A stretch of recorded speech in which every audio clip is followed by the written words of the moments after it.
They told me it was just a routine visit. But when a security guard knocked on my door, asking about unpaid HOA fees, I realized this wasn't about safety anymore. This was about control. And what I discovered next about my HOA blew my mind. I live in what people love to call a perfect gated community. Palm trees, fresh lawns, clean streets, security at the gate. The kind of place where real estate agents smile too much when they show you around. But behind those clean streets was something nobody warned me about. Our community has about 120 single-family homes, and like most HOAs, we have two main powers, a management company and a security team. Sounds normal, right? Sir, the HOA That's asked what me I to check on thought your too, account. Your dues are pending. until why the is lines security between them handling HOA completely payments? That's disappeared. just what they tell us to do. Let me explain. Sir, the One HOA evening, asked me to I'm check on your relaxing account. after work, Your dues are just pending. scrolling Why on my is phone, security handling and HOA suddenly, payments? That's just there's what a they knock tell us on my to do. door. I open it, Sir, the and HOA standing asked me there to check on your account. is Your not dues the are HOA pending. manager, Why is security handling not a HOA board member, payments? not an accountant. Sir, the HOA asked me to It's check a on your security account. guard. Your dues are pending. Uniform, Why is security badge, handling radio HOA clip to a payments? shoulder. And he says, "Sir, the HOA asked me to check on your account. Your dues are pending." I just stared at him. Because in my head, security guards were supposed to stop crime, not collect money. So I politely asked, "Why is security handling HOA payments?" He shrugged and said, "That's just what they tell us to do." And that's when I realized something was very wrong in this neighborhood. At first, I thought maybe this was a one-time mistake, but then I started noticing a pattern.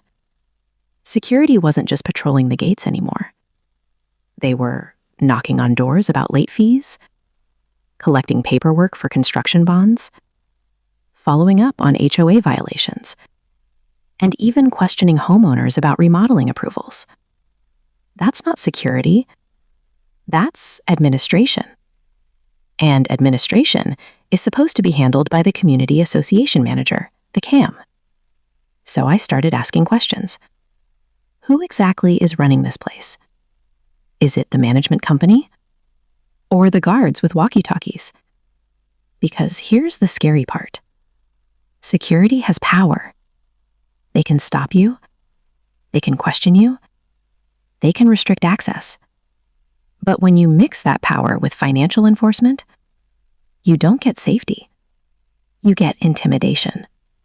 So I went digging. I pulled out the HOA bylaws, the CCNRs, the rules nobody reads until it's too late. And guess what? Nowhere did it say security was responsible for collecting dues, handling financial disputes, or enforcing admin policies. That was the CAM's job. So why was security doing it? Because the board allowed it. And that's when the story went from confusing to disturbing. I spoke to a neighbor, and he said something that stuck with me. They don't want the manager dealing with angry homeowners, so they send security instead. Let that sink in. Instead of solving problems, they send someone in uniform to pressure people. Not legally, not professionally, psychologically. Because when someone in uniform knocks on your door, your brain doesn't think, "Oh, this is a billing issue." It thinks, "I'm in trouble." And that's exactly what they were counting on. So I decided to push back. Not aggressively, not emotionally, but legally. I emailed the HOA board and asked for the contract with the management company, the contract with the security firm, and a written explanation of who is authorized to do what. You would not believe how fast things changed after that. Suddenly, security stopped knocking on doors about money. Suddenly, the CAM started sending proper notices. Suddenly, everything became professional again. Funny how that works. Here's the truth nobody tells you about HOAs. They only get as powerful as homeowners allow them to be. When nobody questions anything, roles blur, power grows, and accountability disappears. But when one person asks, "Is this even allowed?" the whole system shakes.